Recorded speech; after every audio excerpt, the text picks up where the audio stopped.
Sur cette image, on voit Molière, alias Jean-Baptiste Poquelin, mort. La légende raconte que Molière meurt sur scène lors d'une de ses pièces de théâtre, mais ce n'est pas vraiment la réalité. Cette légende est puissante car elle est teintée d'ironie à cause de la pièce dans laquelle il jouait. Pour savoir ce qu'il s'est réellement passé, revenons quelques siècles en arrière. Le 17 février 1673, Molière jouait le rôle d'Argan dans Le Malade imaginaire. Il fut atteint d'un malaise pendant le ballet burlesque. Il était toujours vivant lorsqu'il fut sorti de la scène. Il est ramené chez lui en chaise à porteur.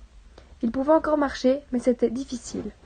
On sait tout cela grâce à Lagrange, son ami qui était en charge du registre de la troupe.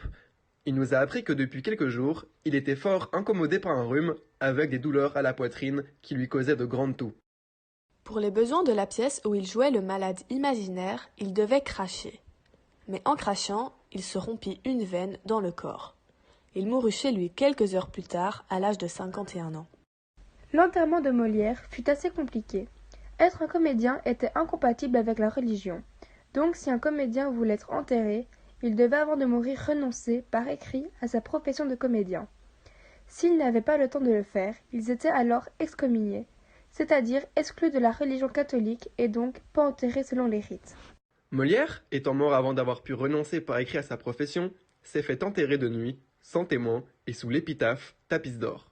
Le 17 février 1673 restera donc une tragédie dans l'histoire du théâtre.